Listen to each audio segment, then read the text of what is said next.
bienvenidos. I am Teresa Rubalcaba, the Manager of Equity, Family, and Community Engagement. And we are very excited to be here today so that we can share our journey on how we were able to identify our district's problem of practice. We will also share the protocols that we used during the process and some of the tools and the strategies that we are planning on implementing to resolve or overcome our problem of practice. It has been a team's effort. Different stakeholders have been actively engaged in the process, and having diverse perspectives has strengthened our work, and it has brought us focus around our problem of practice. And so right now, I would like you to meet our team, and I would like our team members to go ahead and introduce themselves. Hello, my name is Maria Magaña, and I'm a school counselor with the Oxnard School District at Marshall School. Hi, I'm Alberto Mendoza. I'm the principal liaison at the district office. I know they put my picture. My name is Tony Hernandez Cabe, Project to Inspire Family Engagement. Gracias. Good afternoon. My name is Andres Santamaria. I'm the principal at One Laguna Soria School. I would like you to meet our team. This is a wonderful team, and we have been working together. We have been engaging in different conversations around our problem of practice. And so with that being said, this is moving forward. This is a snapshot of our district demographics. So take a few seconds to read the slide.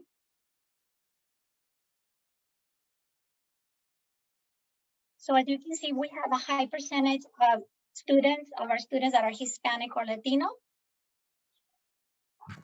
And we have an enrollment of approximately 15,500. All right, so before we go ahead and share our problem of practice, we wanted to share some of our highlights, the things that we're currently doing for our families and our community.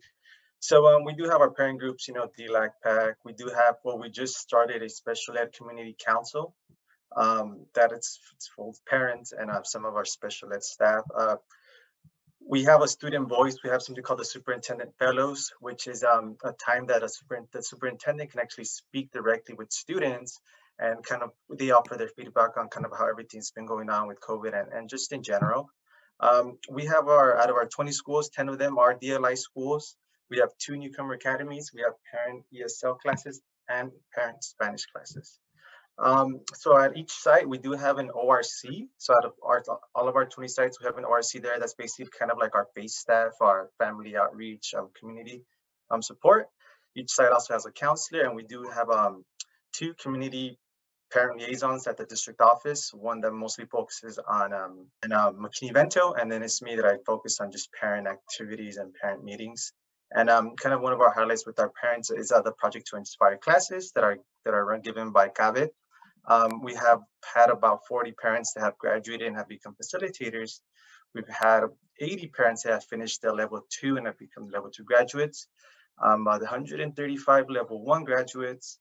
And during the whole pandemic, we were able to offer each level through Zoom. So we were able to graduate a couple parents through the Zoom classes of Project to Inspire. Okay, so what is a problem of practice? As Mr. John Davis mentioned earlier, a problem of practice expresses dissatisfaction with the status quo, and it is a recognition that existing outcomes are either not desirable or just not good enough. So as Alberto mentioned, and as you saw in the previous slide, we are doing great things in our district, and our family engagement is growing within our Latino parent community, which is represents the largest ethnic group in our district, about 93%. And we are very proud of all of the great things that are happening. However, as a district, we came to recognize that even though the percentages of other ethnic groups are smaller, their participation in the decision-making process is equally important.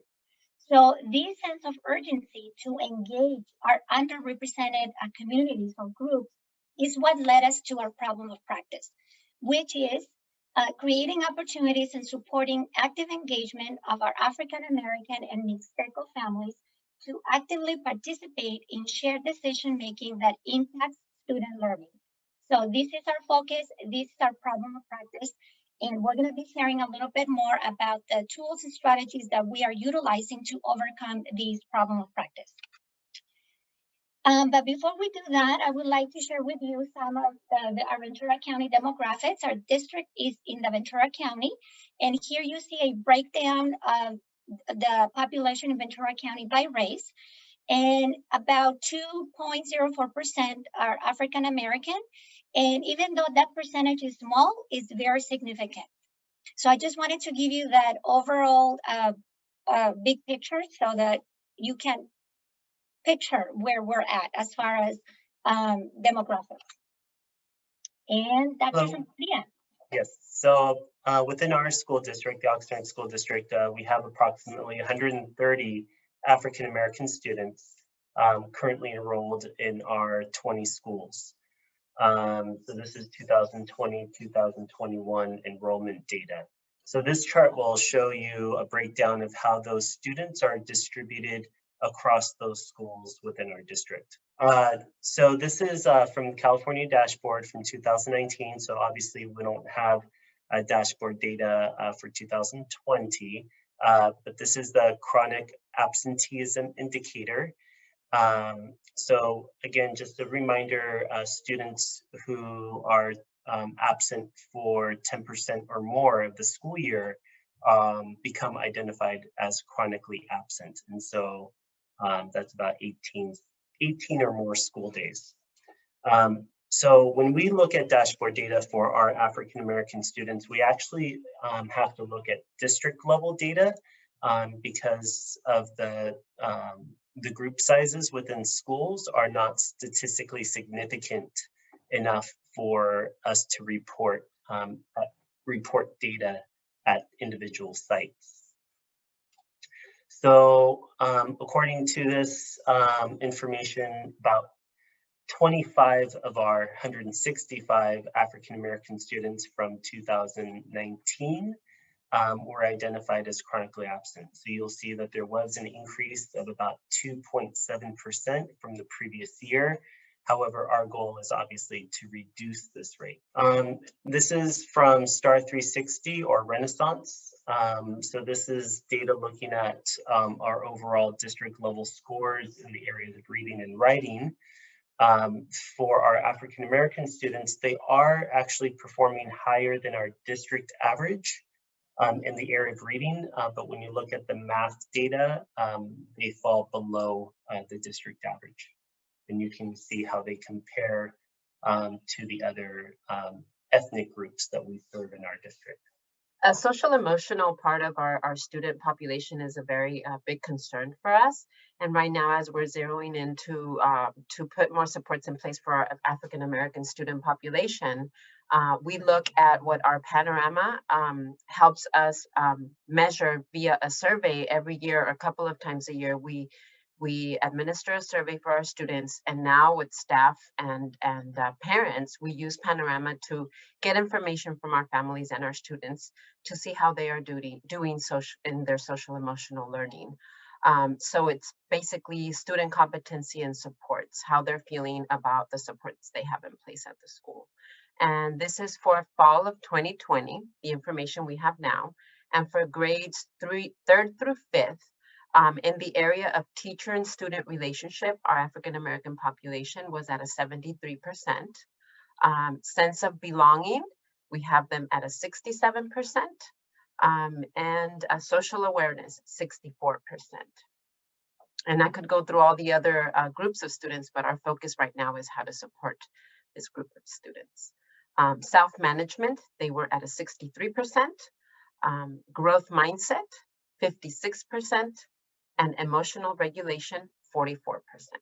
Looking at the same areas, but now at our middle school students, 6th through 8th, this is district-wide. Teacher-student relationships, 65%. Sense of belonging, 40%, which is kind of low, yes. And then social awareness, we're at 62%. Self-management, 73%. Growth mindset, 59%. And emotional regulation was at 44%. So this gives us an overall of where our students are at in their social emotional learning. Thank you. So Through our participation with the Community Engagement Initiative, we have been using the 6 root causes of ineffective community engagement as a tool that has helped us to reflect and to identify with which cause or causes our problem of practice aligns the most. So we found greater alignment with the 4th root cause on the screen, which is lack of understanding of what constitutes highly effective student and family engagement, even though we have some areas that all of these kind of are intertwined. And so we also have some areas that can fall under a different root cause, but we found a greater alignment with this one in particular. During this process, we also look at the Community Engagement Initiative theory of action because we wanted to make sure that we were keeping our focus on student outcomes, and we wanted to make sure that our work was aligned, or that it will be aligned to culturally responsive practices that are reflective of the racial, cultural, and linguistic identities of all of our families and communities, as it is stated on this particular document.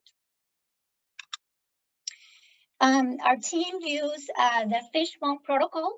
This is a strategy that we learned through the Community Engagement Initiative, and that's why I love being part of this initiative, because it's a networking, it's learning from other teams, learning from other districts, and learning from the people that are experts that are leading us into doing better work.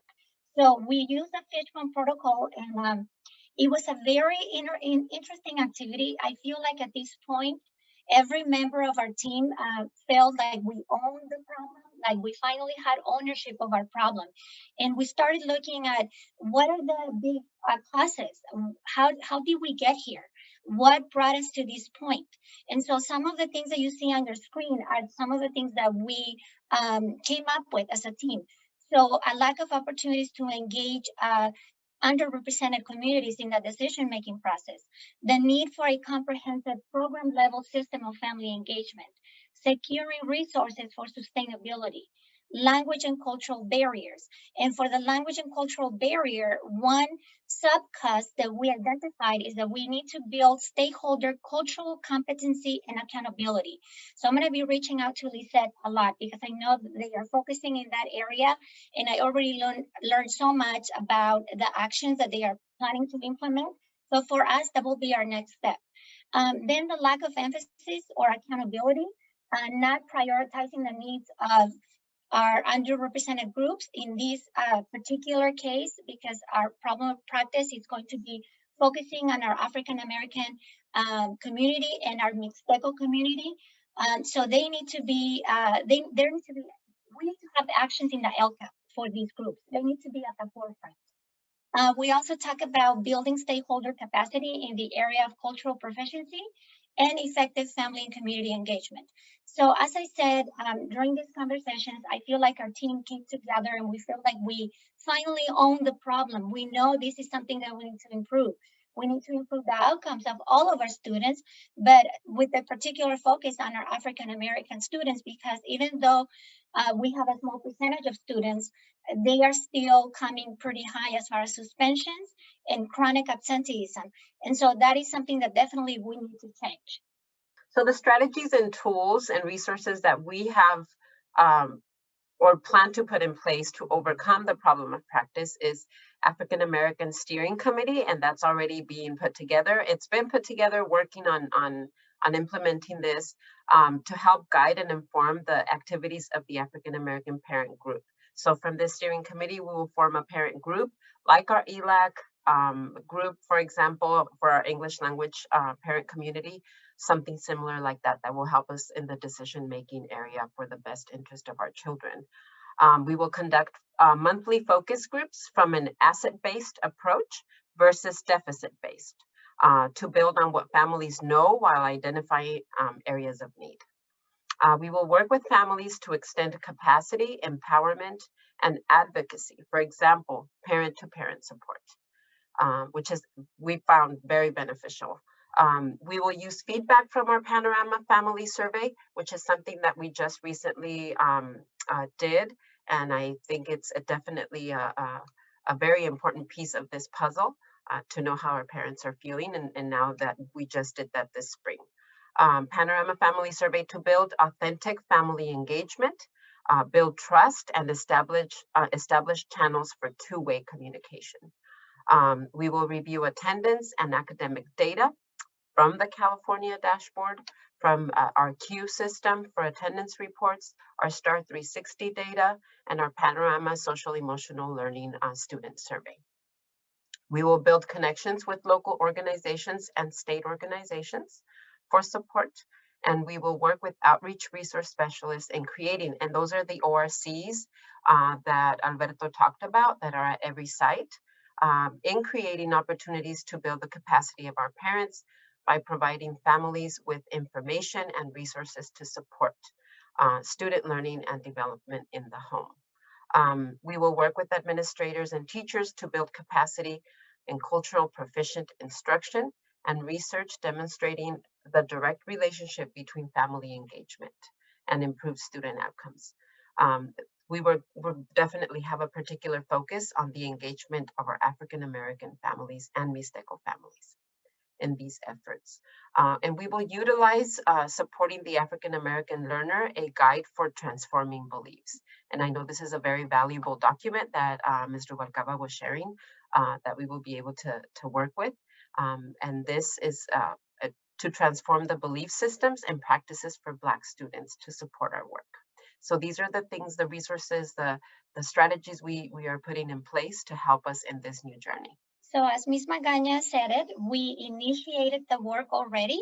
So I would like you to meet our African American Steering Committee. We had our first meeting about 2 weeks ago. It is a diverse group of people. It is composed of district administrators, elementary and middle school. We have a 4th grade teacher, and we also have a parent representative, and we have 2 community members. In addition to that, our superintendent and our assistant superintendent of education services are part of the team as well.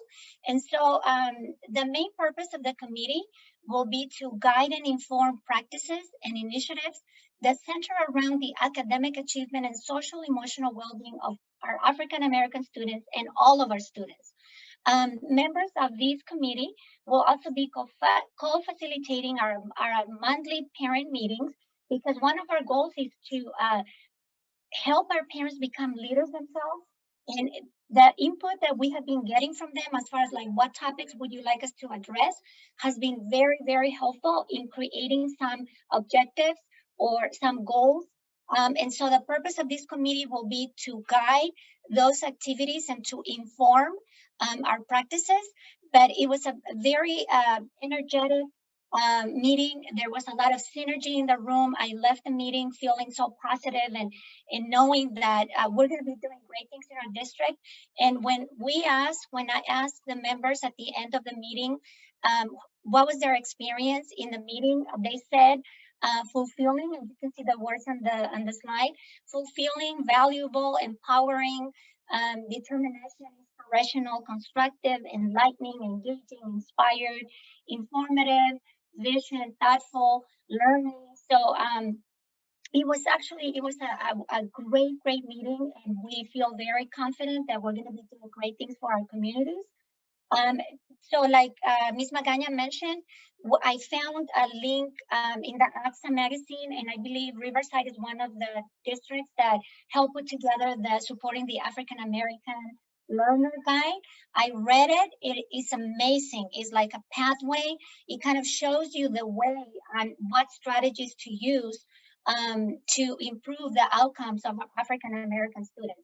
So we're going to be utilizing that as a resource. We are also utilizing the California Family Engagement Framework. We are also looking at Karen Mapp's dual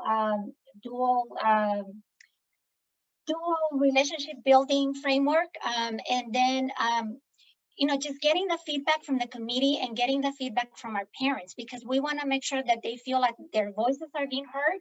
And then at some point, we're going to incorporate the student voice.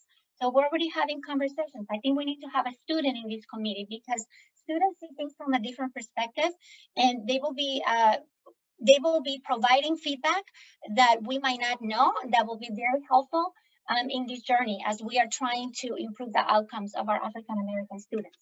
So, but some of the goals that we have been drafting, and this is work in progress, this is not set in stone because we are at the initial phases of this incredible work.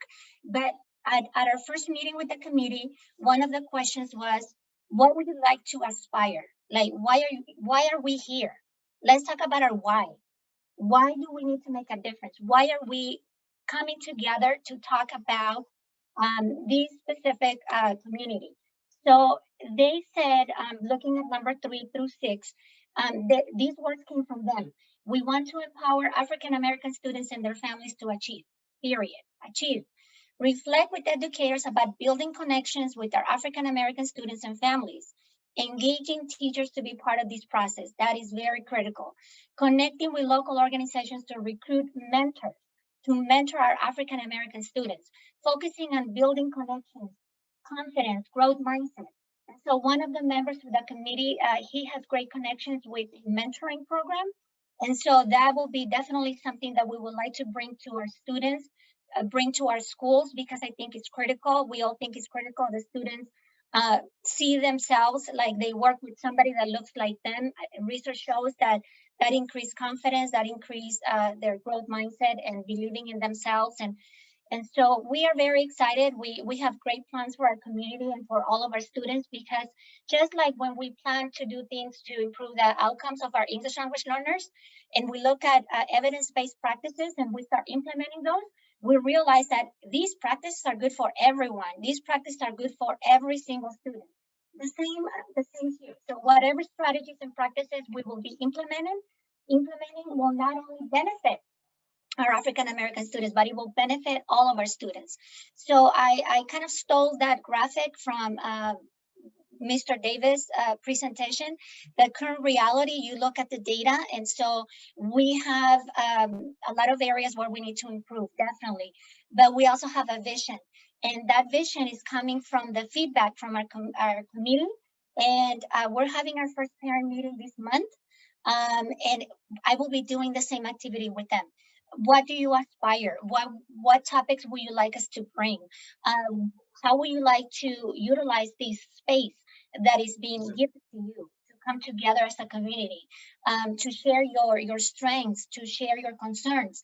Because we as a team, our focus is to build on what our families bring and build on the assets that our students have, instead of having that deficit mindset. So everything that we are going to be launching will be from that assets-based mindset. So I just wanted to share some of the goals that we have so far, and I get so excited about it. But now, Dr. Santamaria, some of our metrics. Yeah, so this is the data that we have access to that we can utilize to help inform our decision making. Again, we talked about Panorama already. That's such a huge critical factor in understanding where our students are at socially and emotionally. But also as we engage with parents to be able to not only collect quantitative data, but qualitative data. And so we've been talking about as a team in terms of like interviews or exit surveys or just quick, short check-ins with parents to see how they're doing and how we can better meet students' needs. We also have, again, more statewide measures like the dashboard. We have STAR 360 data to help with the academic piece. Attendance, again, going back to looking at absenteeism, chronic absenteeism, truancy, things like that. But again, we want to also be able to make sure to capture students' voices, to be able to hear from our students throughout the different grade levels in different schools, to better understand their lived experiences here in our district and what they go through, and teacher-student relationships, supports that they receive, how they feel connected within the school environment, things like that. An awesome presentation. We have about 3 minutes to answer questions before we have to transition to the main room. I see that Tanya had 2 questions in the chat box. Maybe someone can answer them. Teresa, I think you could answer this question because you were going to touch on it and you didn't. It's the number of African American students, is it they identify as African American, is it based on that they identify as that, or is it that they include those that may be of mixed heritage? Remember the whole race 1, race 2? Yeah, we have 149 students that indicated being African American as for race 1, and then we have biracial students. We have 110 that reported themselves as African American for race 2. So if we combine them, we have 259 African American students in our district. Okay. The other question was who is going to be reading supporting the African American learner? The African American learner is a guide, and reach to one of us, and we will be happy. You can send me an email, and I will be happy to share the link. It was in the AXA Weekly magazine, and when I opened the link, it was amazing to see how these districts came together to put this guide. It's like a roadmap. It includes culturally proficient instruction. It includes working with families. It's a very comprehensive guide. So I highly encourage you to, if you can just, I think if you Google it, I think it will come up, but I will be happy to provide the link to the guide. Okay, now just to clarify really quickly, I was like, who is reading this though? Who is going to actually go through this information? Who is taking this information in? Okay, so at our first meeting, I gave the team members an assignment. I gave them homework. So I gave them the link to the guide and I said, read it. And then when we meet again at our next meeting, we're going to be discussing the document and kind of like focusing on some strategies that we can implement in our district. And eventually it will trickle down to the parent group. Okay, so you're going to be offering like professional development for teachers, et cetera, et cetera? Yes. Okay.